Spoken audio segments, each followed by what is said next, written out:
Hello, everyone, and welcome to the East Whitter Middle School Instrumental Music Program House of Horror YouTube channel.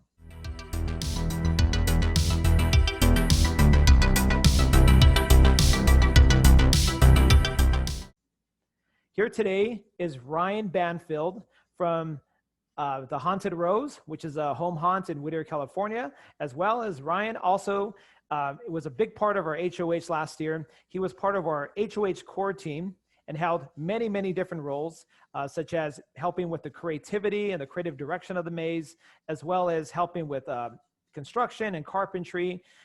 He's kind of did a lot for us last year. He was a jack of all trades. So we're happy to have him today. Ryan, you go ahead and say hi to the people. Hi guys, how you doing? I'm glad to be here. Thanks, Chris, for having me on your show, and look forward to this interview. It's gonna be great. Yeah, we're excited to have you. We're gonna pick Ryan's brain today, and he brings a wealth of knowledge from the haunt community. So I'm sure what he has today is to talk about is gonna be super interesting. So Ryan, first question I want to ask you is, how did you first get into, or when did your love for Halloween first start? Let's see. My love for Halloween first started back when I was in junior high. Me and my friends used to get together. I'm talking like 5th grade of, elementary school. Me and my friends used to get together and we just liked haunted houses. So we got this idea like, hey, let's decorate the yard, the old trash bag haunt where you just get the plastic trash bags and hang them up along the sides of the walkway. Yep. And you just jump out and scare your friends' families and the trick-or-treaters that are coming around the neighborhood. And a friend of mine, his parents were cool enough to actually let us do that for a few seasons of Halloween. And we would, put out the tombstones in the front, the cheesy decorations that you just buy at the store or whatnot, that kind of thing. And then it kind of evolved from there, and I just got the haunt bug. If I could backpedal, my love of like horror and Halloween really started when I was like 5 years old. I watched Ghostbusters for the first time as a kid, and that just like cemented my love for monsters and kind of led me into my career of eventually wanting to do special effects for the entertainment industry, which we'll get into that more later in the interview. But, so from being a young junior high kid who was doing haunted houses at his friend's house and doing them at my house, it kind of became this thing where every year it had to be better and better. And as you got older, you learned more and more about the proper ways to scare, and going to Disneyland, seeing the haunted mansions, like you just wanted to up the ante every year. And eventually came to high school, and I was doing my senior project for high school, and I had to do a career-related portion of my senior project, which meant I had to have a work experience component where I had to research a career, and then I had to build something out of that. So I decided I'm going to build a haunted house for my senior project, and I ended up doing a 4-room, fully freestanding haunted house in my parents' front yard. And I estimate I probably put over 500 plus hours into this. I was only required to do like 15 hours of job experience for the project, and it was a huge hit. And I ended up getting an A on that. And I came back the second year. We brought back the same floor plan, and we expanded on that, made it more detailed. And like, I had people coming out. I lived in Little Rock, California at the time. I had people driving all the way out from Mojave Desert. People were coming up from Santa Clarita, which is like, these places are like over a half hour away from me, and people were just loving it. They thought it was great. And then eventually it evolved into Dr. Macabro's Island of Death, which was a 500,000 square foot haunted house that was over a half acre of my parents' backyard, completely freestanding. And about 20 of my friends helped me build it. And that was really where the bug for being a haunter and being into haunted houses really it kept growing from there. I eventually got a gig working for Antelope Valley Scare, which was a local professional level haunted house that was operating out in the Antelope Valley. And the first year I went out and I was just a performer there. But the second year I really struck up a good relationship with Doug and Scott, the owners of the event. And they actually saw what I had done at my house, and they were really excited. And they said, "Hey, we're going to have you design a room. So you're going to get your own room that you're going to design." I did the embalming room, and I became the mad scientist embalmer for that room. And we had a room where people would walk through, and as they crossed through, we had a refrigerator in there with a midget in it. and he'd pop out of the fridge after I'd bang on a drum, and it scared the crap out of people really bad. And I ended up designing their graveyard. They had some really large outdoor graveyard areas, so I got to set that up and basically come up with the look for that. And that's really where that started. I don't know do you want me to go into the history of like after that, how my career evolved, or we're going to get to that in another question?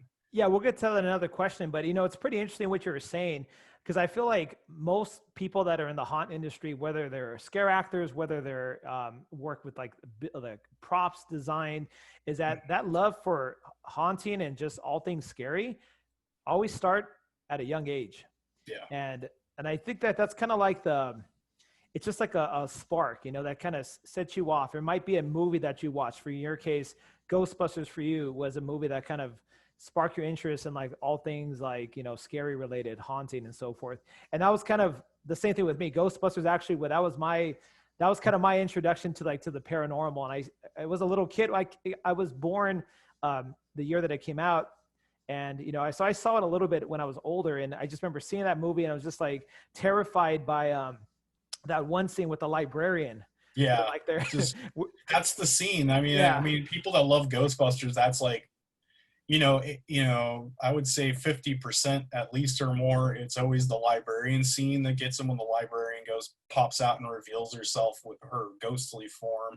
And then the other 50% I'd say is like people are taken back by the Slimer scene. They love Slimer when he's in the hotel and attacking the Ghostbusters, and they're getting slimed, and it's just like, it's classic, Exactly. And I remember I'd be watching that. I was like a little kid and being like scared about that part. And even the part that kind of got me too was when Dana Barrett was like sitting in her chair in her apartment, and like the Gozer arms come out and kind of grab her and like take her back into another dimension.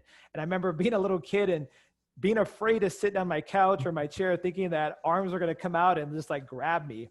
Yeah, So, totally. and I was like, I'm so scared of watching these parts, yet I like watching it. Why is that? And I think, as fear is kind of a interesting thing, because it's not a bad thing to have. Obviously fear keeps us alive, but it can be a fun feeling to have. And I think like being scared and scaring other people is kind of like, it's just an interesting like feeling. And I think, as you were saying, you kind of started off with the trash bag haunts, just black plastic up on the walls, and that love for scaring, I think, kind of starts at a very young age, and it obviously progressed. And you had an internship, you said, as in high school. With the building the haunts, with the, what was it? Oh, at Antelope Valley Yes. Scare. Yes. Antelope Valley Scare. Actually, no, they would just they would advertise locally, and they were at the Antelope Valley Fairgrounds, which used to be located in on the east side of Lancaster. They've now moved to the west side of Lancaster, but the Antelope Valley Scare hasn't been going in many years. I see. Which is too bad, because it was a really fun attraction, and I've talked to Doug on and off, and he says he'd love to come back at some point in the future, maybe, but it's just something that's not in the cards right now. But I guess I'll come back to that in one second. But another thing I wanted to bank off of what you were saying about fear, particularly, is I think what attracts people to fear, people that love Halloween and doing haunted houses, is that it amps you up and it gets you excited, but it's a healthy and safe way to approach things that you're unsure or afraid of, and it's a way to release that maybe potentially negative energy for some people in a safe way that's not hurting anybody, that allows them to explore these parts of things in their life that they're not sure about, and allows them to overcome them in a safe way. And it reveals a lot of things about life to you, interestingly enough, by being scared. One of the other things that really got me interested in haunted houses and doing all this stuff and pursuing a career of special effects that I wanted to add was, as I got a little older, I watched the Monster Squad. And then me and my friends were quite different than a lot of other kids growing up. We were really, really creative. And one of the things we did in fifth grade that I vividly remember that really it's one of those changing points in your adolescence where you realize, yeah, I'm not like a lot of other kids to the extremes that I'm willing to go for things that I love. And what it was we did a book report. Had to do a Robinson Crusoe book report for 5th grade. And instead of just writing a book report, me and my buddy got his parents' camcorder and we filmed a little 7-minute Robinson Crusoe Lego book report of the film. So we did like an abridged version of the whole plot, and we had the pirate ships and all the stuff. We went out in his front yard and filmed it, and that kind of cemented our love and our realization that we really like film special effects too. And as we got older, we were loving all these movies, but we never really knew why. We were watching Terminator 2. We used to go down to Blockbuster and rent all the movies that we liked, all the horror movies we weren't supposed to be watching. And we liked them. And then as we got a little older, we started watching a show called Movie Magic that used to be on the Travel Channel or History Channel. I can't remember which. Or it might have been a Discovery Channel special, but it was all about the behind the scenes of special effects artists that make the monsters, make the models, build the sets, do all this tangible movie magic for film that you don't really, the normal public doesn't really know much about them, but they do incredible artistic feats for film and theme parks and theater and television and all these things. And they were documenting it and showing this all, how the behind the scenes worked. And I'm at a very young age, I remember like 5th, 6th grade, I decided that's what I want to do with the rest of my life. I want to be a special effects artist. And we were also obsessed with going to Disneyland. My friend Chris, his parents used to take him to Disneyland probably once a summer. And fortunately, almost every other year or every year, I got to go with him for a summer trip. And we would just talk about the park and all the behind the scenes and just looking at all the rides and the artistic detail and stuff. And we were talking about how we wanted to be Imagineers one day and build the rides or design rides. So at a very young age, we had a lot of ambition artistically to do something with a future career that had something to do with the arts. And we had a lot of aspirations that at a young adolescence could seem really unrealistic, but I'm here to attest when I tell you about the rest of the history of my career, a lot of the stuff's very obtainable. It just happens in ways that you may not be aware. It may not happen in the ways you think it's going to happen for you, and it can happen. Well, I appreciate you sharing that, Ryan. I mean, you are extremely artistic, extremely talented, and it shows in all the work that you've done. I mean, I've only known you for about 1.5 years or so, and I can truly attest to the fact that you are a master at your craft. And I want you to, we're going to talk a little bit about your experience working at Knott's Berry Farm and working at a professional haunt. And so I guess my next question is, what was your experience like? How did you get involved with Knott's Scary Farm? And then how did your career take off from that point? What were some things that you accomplished from the time you started working at Knott's up until now? Okay. Well, it's a bridging a lot of time. So I'll give some key points to where my career went that led me up to Scary Farm and then get into Scary Farm. So basically I did the Dr. Macabro's Island of Death haunted house at my parents' house. That cemented me a really nice portfolio piece that allowed me to start looking at how to get into the entertainment industry as a special effects artist or a technician, or just getting involved with film in some way to hopefully eventually become a special effects artist for entertainment. And so what happened was, living out in Little Rock, it's an hour north of Los Angeles area, and I had really little to no connections to anyone in the entertainment industry. And I got a tip that there was a special effects firm opening up in Palmdale, that some gentlemen from Hollywood moved out there and they were starting up their own little shop. So I hit them up and I got my first minimum wage job working for them on and off for about 3 years. We did work for Hollywood Wax Museum.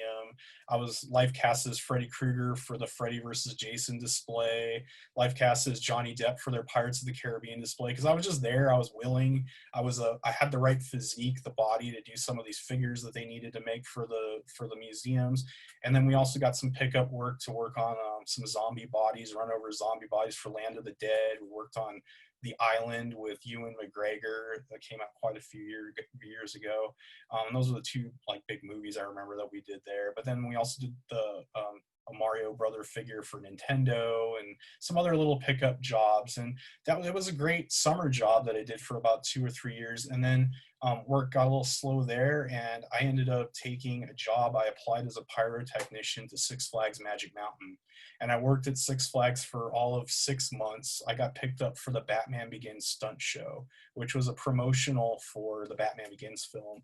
And I knew that it was going to be a limited summer job, so I was already kind of getting in the mindset that, hey, I need to have something on the back burner to jump into once summer ends. And it happened to be just the right time. October was coming up, and I got this idea. I said, I'm just going to cold call Knott and see if I can working on haunts with them, do props, or maybe, the naive age that I was like, oh, I'll call them up. They'll love my stuff. And maybe I can become a designer for them or something, but that Right. never really panned out. But Right. I ended up meeting Todd Fox, who was a former designer, really talented designer that worked for Not Scary Farm for about 18, maybe a little over 18 years there. And he saw my portfolio and was thumbing through it, saw my illustrations of potential haunted house designs, and then my portfolio of the haunt that I built pretty much of my own doing. And he loved it. So he said, hey, this is what's going on. We're not hiring immediately for Not Scary Farm, but in about a month, we're going to be pulling in people to start crew. I think you'd be really good for the props department. What do you think about joining the team? And I said, yeah, I want to do that. That sounds really awesome. So they brought me in. I started in the props department, and they had me building a lot of different props, and they found out right away that I was pretty well to do with using tools. I had a lot of construction background working for my dad, who's a general contractor by trade. So he taught me a lot about woodworking and doing structural builds and that type of stuff. So I had a really good, keen sense of how to just build something from scratch, or take a lot of items that are just sitting around that someone go, man, that's trash, and I can make this into like a really cool prop or build this out to something. So we went that route, and some of the first mazes I worked on there, I worked on 13 Axe Murder Manor when it was new. I don't know if you remember that one. It was a big Victorian mansion, Oh yeah, I remember that one. murder mystery Yep. mansion, kind of like with this Lizzie Borden hatchet crazy lady Oh yeah, that was a cool one. storyline. Hmm. And my big claim to fame with that was they basically entrusted me to do the entire greenhouse scene. That, I don't know if you remember Okay. that, but they had a big fountain with like a bleeding mannequin in the fountain with the water coming out of it. And then Was that your work? yeah, pretty Wow. much Okay. laying out almost that entire scene was just me. Like, they gave me the foliage and just place, and where all the set pieces went to kind of make it interactive, give the places for those characters to hide. It was kind of just taking those props and set decorating with a lot of the things we had, and then taking the foliage and filling out the room to actually make it look like a legit greenhouse. And it came out really cool. It's one of my high points of the early time that I had with Scary Okay. Farm. I really was proud of that room that I got to work Nice. on. Another one that we did was Fairy Tales, which was interesting because they used to send us out, and it really made me sad. They would send us into Kingdom of the Dinosaurs because it was closed down, and they'd actually have us tearing old plants and decor out of the ride to use in Fairy Tales to fill out the attraction, because we were so limited on budget back then, and still are. I mean, it's one of the neat things about working for Knott, I can say, if anyone gets the chance or is aspiring to do it. What sets the team apart there, the creative team, is that everyone that works there or gets to work there has a true sense of taking something from nothing and making something incredible out of it with really limited resources and limited budget. But we always come out with something fantastic. And that's something I can truly attest to Not Scary Farm, that a lot of other places that sets them apart from a lot of different attractions in the industry and stuff, is the talent that's in there. Everyone that works in there is just genius in what they do. And really pulling out all the stops with really not a lot of resources. So it really forces you to become very good at being creative very quickly. It's also one of the few haunts that doesn't have, like, for example, Horror Nights has they have IPs, Mm-hmm. and Scary Farm, for the most part, besides I think a few years, like I think there was The Grudge and Beowulf, where pretty Yeah, much every maze is an original concept, original idea. So, like you they did said, it try. Yeah, yeah. right around the time that I got in. We're talking, this was like 2005 was my first year working there, and at around that time was when they were really just first starting to do licensed IPs and try to kind of compete, I guess, in that way to get their own kind of face film icons in there to work with, and it worked to a certain degree. I would say anything that they brought in was definitely a very successful maze, but I think that there was a genuineness that is unique to Not Scary Farm when it comes to not using IPs, but just using your own original IPs, which is Not Scary Farm is really known and does really well, is like coming up with your own storyline and coming up with your own design. They always shine, I think, they've always shined doing that, and they even shined after the franchise stuff went away, that that's what they're great at, and they don't really need those things. And I think they realized that, hey, we don't really need to bring franchises in even though they were offered.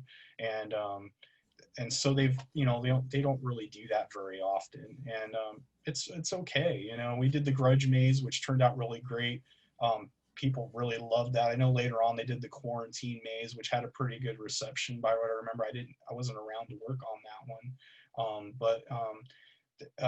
something a lot of people don't know when I was working there was they actually were in negotiations at one point to do a Hills Have Eyes maze at the Calico Mine ride, which the team was just chomping at the bit. We were like, oh, we so hope we're going to get this in, because this would be so cool, like having the Right. mutant cannibals running around on the mine run. It was like a match made in heaven for decor and thematics and creepiness. Like, it was totally meant for that ride, but it just never happened.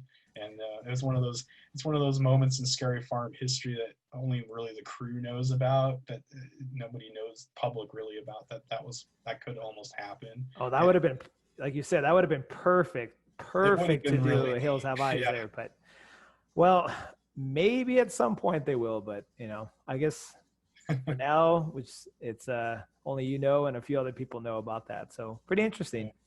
You want to talk a little bit more, Ryan, continuing on about from that point, Not Scary Farm onto like now, what you've been working on? Sure. So Scary Farm, basically, like I said, when I was working there, they saw that I could do props, but they also saw that I had a really good keen sense for carpentry.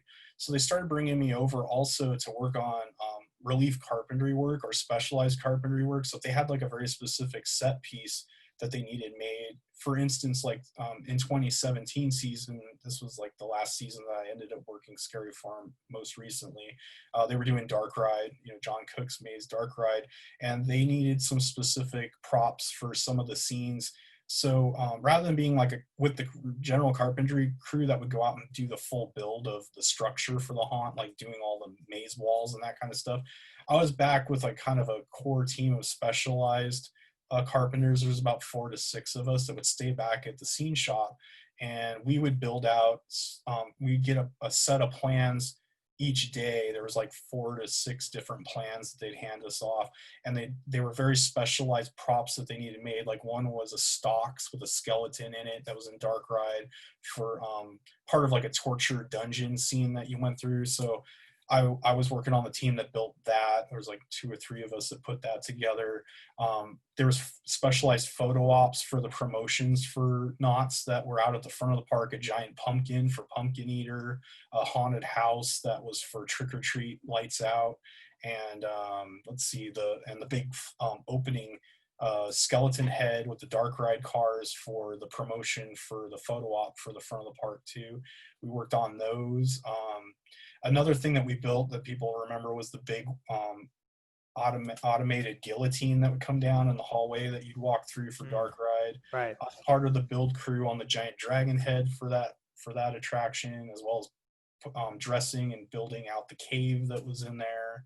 And just a myriad of other things. The graveyard scene, I did a lot of work in there for Dark Ride with the trees, with the ghosts hanging off of them, and they were going for that really cheesy amusement park old Dark Ride feel. So we were trying to do and capture as much of that feel with the decor as we could. So we were pulling out a lot of old stuff too from Not Scary Farm's past, and using it to kind of put together that authentic kind of antique feel to the Dark Ride, like it was all about to just break down on you at any minute. You guys did a good job with that. I remember going through and like, this generally does feel like a dark ride, one of those like carnival dark rides where it's not, meant to be scary, or maybe they designed it that way or what, but you guys definitely nailed the look. I thought it was perfect. So nice job with that.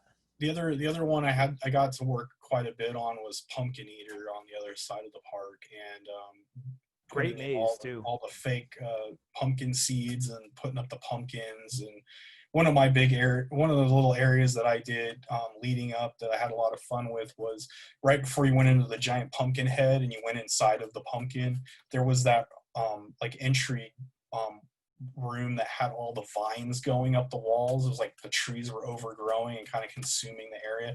Well, I was pretty much out there all night putting all that up, and I also worked pretty extensively with the props team putting in all the sharp looking vines that were in that big hallway, that the prickly vine that was Right. going all through that big section of hallways. That was like one of the projects that everyone kind of was swearing under their breath, hoping it was going to be over soon, because Yeah. no matter, it was one of those kind of funny things, like no matter how much you put up through that hallway with the props, it never felt like it was full enough, and we kept having to bring more in to get the right look for it. So that was a lot of fun.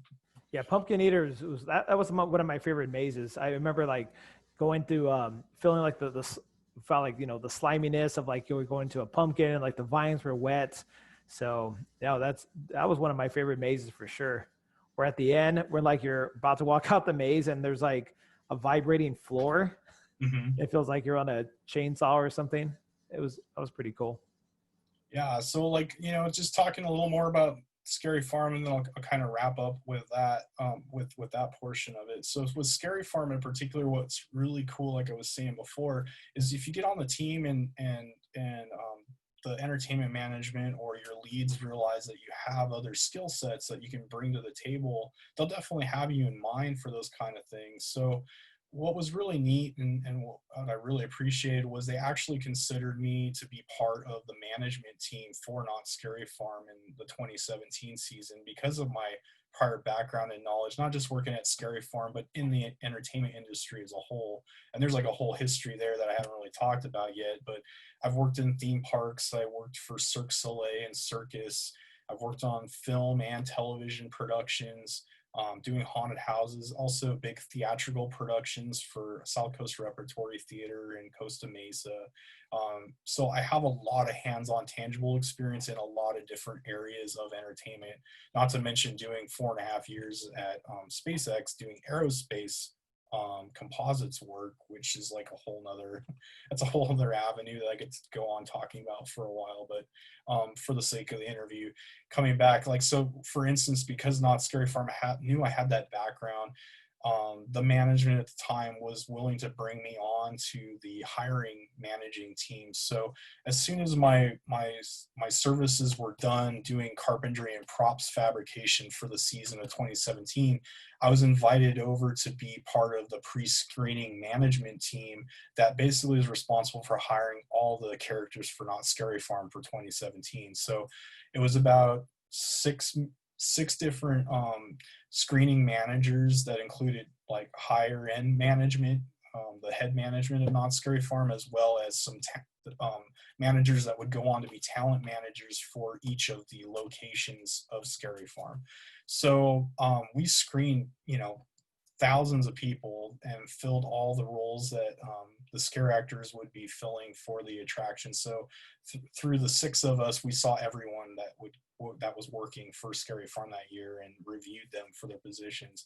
And then after we were done hiring for Scary Farm, I was asked to become the one of four talent managers for Infected Black Ops, the zombie laser tag maze that John Cook designed many years prior. And that was quite the experience because we were managing 120 talent for the entire Not Scary Farm, which is more than any street zone or any other maze had in the entire Not Scary Farm. So we had the largest pool of talent. We had an A and a B team of talent, which was a few hundred cast members. So that, or a few hundred talent on each side of the schedule. So that was quite interesting. What was neat about working at Infected, that it was different than working any of the other attractions as a talent manager, was I was actually allowed to get into costume and be part of the attraction. So I was one of the resistance fighters that was fighting against the zombie apocalypse. So I was decked out in my tactical gear. I had a riot shotgun prop I got to carry around, and a little clip 9mm handgun that I got to have strapped to the front of me. And what was really interesting about that is they wanted you in costume so you could get in and be close to the talent, make sure nothing was happening between talent and the guests, everybody was safe, and then you could actually address the guests of the park up close and personal, but still not affect the show and be out of character and like throw off the show for other guests when there might be a concern.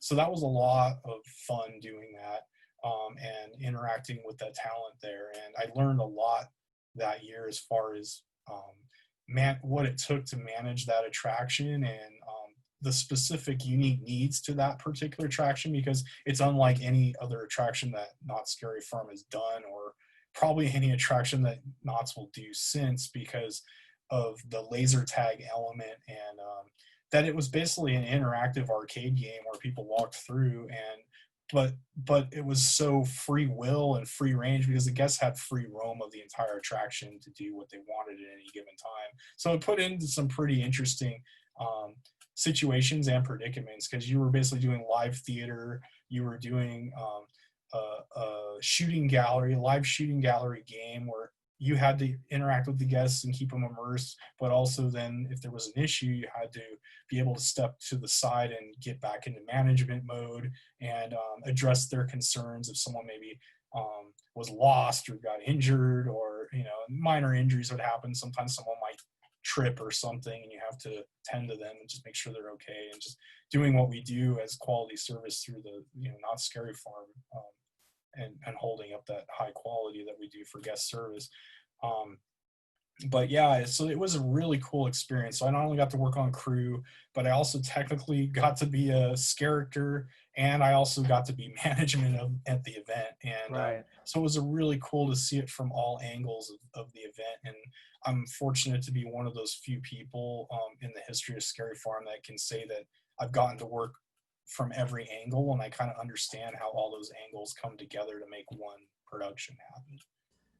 No, that's really cool. I mean, I would probably say you were probably only, because interestingly enough, 2017, that was actually my first year and only year I worked at a Knott's Scary Farm. Worked in Paranormal Inc. So I don't know, maybe you saw me, maybe were you a part of the auditions, or were you just in charge of like assigning okay. Yeah, so I was there. I was part of the auditions, but so the way it worked, it was kind of split in half. There was for the initial audition, honestly, as you know, as a performer, you have to perform in front of management, and then if they like what they see, then you get sent kind of the second round where you'll meet with someone like myself. And what I was doing was I was doing the paperwork screening and assigning talent to their actual roles. So when they came in, I would say, okay, you're going to be a pumpkin eater. You're going to be one of the pumpkin ghouls that's going through the corn maze. So you're going to be pumpkin ghoul number 2. Assign the name, assign them that location, make sure that all their information comes together and gets sent off to, so it's already all put together as a packet. So then wardrobe can assign them their wardrobe. They can put them on a schedule, and then they'll get their scheduled time, and then they know when to come in and where they're going to be, and they get assigned to their actual Scary Farm role. So that's how I was working. And then after that, I was going to daily kickoff meetings through the entire event of Scary Farm, where all of the talent managers would meet. We would discuss the rollout for the day, basically get everyone pumped up to go out and just do the best job we can, address any concerns that we may have had at the attractions that we know of internally, and then try to work those out together. Maybe we can come up with solutions for that, or elevate it to higher management for awareness, so we know if there was any situations that need to be addressed, to basically keep the event as safe as we possibly can, and to the best quality we could have it. That's awesome, man. Well, before we get to talking about the HOH and how you got involved, I do have to ask you, I know you did, you mentioned a little bit about how you were involved with being do a little scare acting when you were a manager, or being a talent manager. But I know you actually had a role in scare acting back in 05, 06, and that you actually got Scare of the Year at Knott's Scary Farm. So you might want to talk to us a little bit about that. So in 2005, my first year was Scary Farm.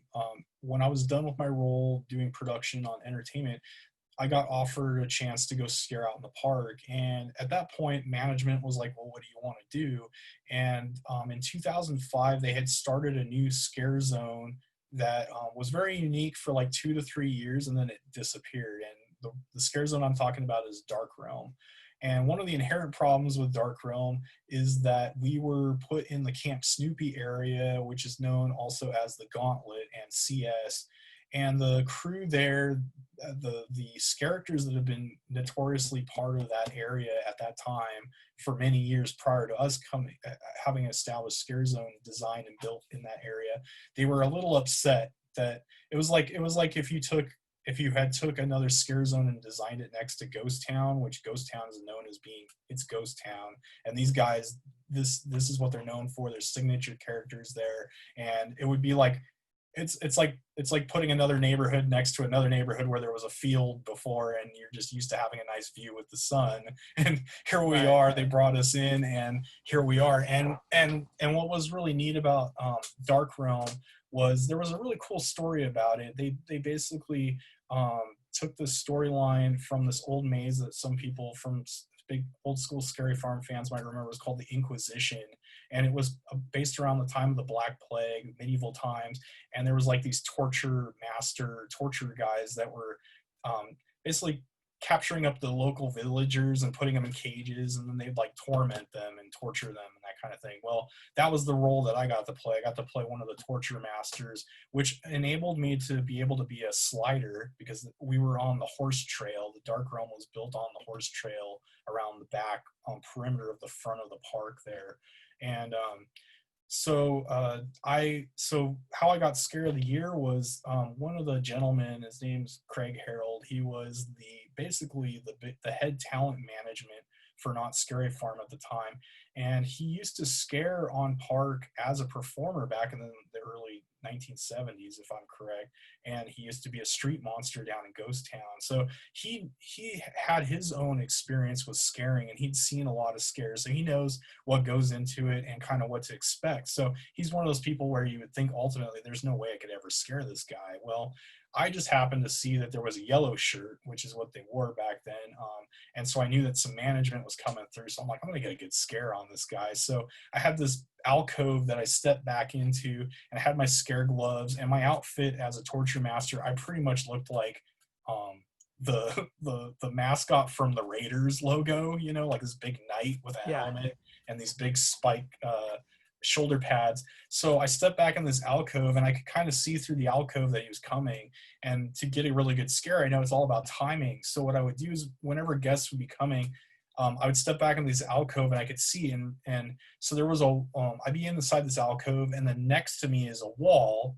And then I would slide my scare glove along the wall, and I could come out and step right at the end of this wall and be face to face with the guests that are right there on the other side of the wall. And they would never know I was coming. They just hear this noise, and all of a sudden I'm right in front of them and catch them by surprise. And that's exactly what I did to Craig. I came out, and I was a foot away from him, face to face, like eye to eye with him. And he just kind of winced, and he said, "That was good," kind of under his breath. And I was like, I got him. That was cool. Like I knew I got him off. I caught him by surprise. And then later on in the year, at the end of Scary Farm, this was a tradition they used to do that they don't really do anymore. They had the AHAB Awards, which was the Haunt Awards banquet that they used to hold at the hotel at Knott's Berry Farm, the Knott's Hotel. And and basically all the performers of Scary Farm used to get a ballot at the end of the season, and you would get to fill out who's Rookie of the Year, who's Best Scare, Monster of the Year, Best Monster of Scary Farm, different types of titles like that. And I actually won Scare of the Year for Dark Realm. One of the other things I wanted to mention about Dark Realm that was super cool was I made some friends with some of the monsters that were working there with me that at the time were just up and comers and weren't really known, but ended up becoming legends in their own right in haunted and Not Scary Farm lore. And I'm talking about Sumo, Rasta, and Mama, and then there was another gentleman by the name of Lunchbox, all super talented performers that went on to become really well known in Scary Farm. You ask most of the monsters around or people that go to Scary Farm, they know who they are. And at the time, they were kind of the underdogs. We all were the underdogs, and no one was really willing to give us a chance. And even though our area really had a lot to be desired as far as decor and kind of a presence, we made it what it was, and the performance really was great from all the talent that was there. So that was really special about that area, and I'll never forget that. When it comes to the technique of scaring, whether it's a slide scare or you're just a performer in a maze, a lot of what comes down to making a great scare is the element of surprise and how you go about surprising the guest that's walking through that you're trying to scare or take advantage of, for lack of a better term. I mean, you can sneak up on them. You can come into just the peripheral of their eye where you're coming off from the side, and Right. they know you're there, but you get them by surprise because they're almost a little upset that they didn't realize you're there. Yeah. And so they get scared, or you make them nervous because you're in that comfort zone that they thought that they were safe, but now there's something there. And then also making a noise at the proper time, popping out of something that they weren't expecting you to be there, and timing. It really does come down to crafting the ability to read your crowd and knowing what's the best way to catch them by surprise with timing, or being creative with a prop even. And the reason I say that was one of those scares I did was when I worked at the mine ride, the Calico mine ride for Curse of the Spider. I got allowed to go on breaks, and rather than going on break, and my talent management didn't care because they knew that I was working hard and they knew I was doing a great job. I would go out into the queue line right at the exit of Calico Mine, and they have that alcove at the exit with the big pillar beams that go up that look like a mine shaft and all that. And I actually had like a vampire cowboy costume on, so I'd crawl up in there like a bat and just basically loom over the crowd. And as they're coming down the exit of the Calico Mine ride, which they think it's all over, oh, there's no scares, no one's out here in the queue area that's going to scare me.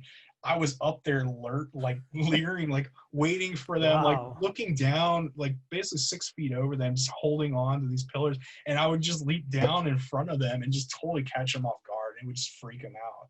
And then the other thing I did was I would they had these little foxtails that were growing out of the planter in front of the mine ride. So I ripped one out and I was holding it as a prop, and I'd scare them as they're walking by. I'd like tickle their ear with it or like run it by their face, like freak out. And it was like enough. I mean, when you think about it, it's like, that's not scary. That's kind of funny actually. And it would just freak them out because they didn't know what was going on. You know, it's a little like tickle on the ear, and then they hear you like shout at them or whatever.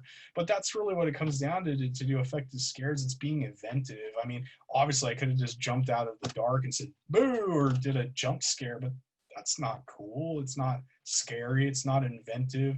It's not really doing something with your character that really gets the guests engaged in the mood and the feel of what you're trying to do with what Scary Farm is about, or any other haunted attraction for that matter. There's a theme, there's a story that you follow. So you try to pull from those elements and put that into your scare and actually be part of the fixture of the environment and make your character part of that environment, and make it more immersive for the guests in an inventive way.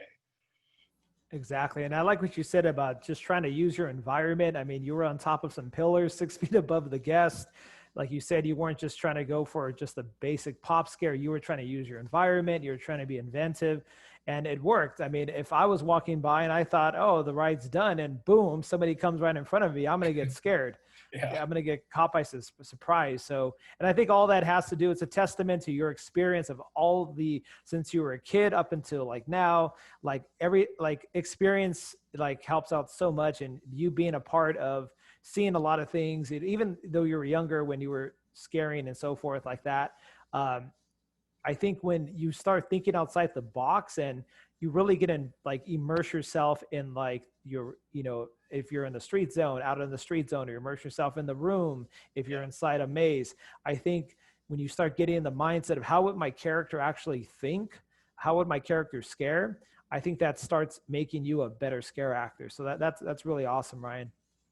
Absolutely. Yeah. It really elevates the craft when you start thinking that way. And you'd be surprised at what you do, what you can come up with. I mean, my main scare in the mine ride that I was doing for the actual attraction when I was in there on shift was I was in my vampire cowboy outfit, and as the train came around the corner to hit that first chain lift that goes up for what seems like forever in the mine ride, I was in one of the alcoves and I looked like one of the fake miners there, that the animatronic miners, and I would kind of just move, and I had one of the shovels in my hand. I had my vampire mask on, so they couldn't tell if I was real or not, and I kind of moved back and forth like this, and then right at the right moment I'd come out and I'd swing the shovel at the train as it was going by, and I'd kind of like smack the bottom edge of the train car, so they get this really loud slap, and it freaked people out. I had people ducking down into the train because they thought that this shovel was going to come flying out at them. It just really freaked them out. And that was cool. I ended up actually taking most creative scare that year for Curse of the Spider in the mine ride. So I'm one of those few monsters that can also say I've worked in the best situation of being at Scary Farm as a performer, and working the worst situation, because basically if you work in the mine ride and the log ride, the performers tend to feel like that's the worst place you can work, because due to safety factors in the attraction, they have to have the characters that are like for mine ride that are by the track, by the train track, you're tethered off. So you can't really move very much of anywhere. That's where it lends to, you have to be super creative with how you scare in that area to be effective and actually be memorable and all that kind of stuff, and actually give a good performance. The log ride's the same thing. You're tethered off in certain areas where they were, back when they were actually doing scares in the log ride. I don't know if they're considering or if they'll ever bring that back, but there was a few years where they did attractions in the log ride with characters in there and they tethered them off. And you know, you're kind of stuck to an area, so you have to be inventive with the scene you're in and make it cool, but then also be able to scare the guests going by.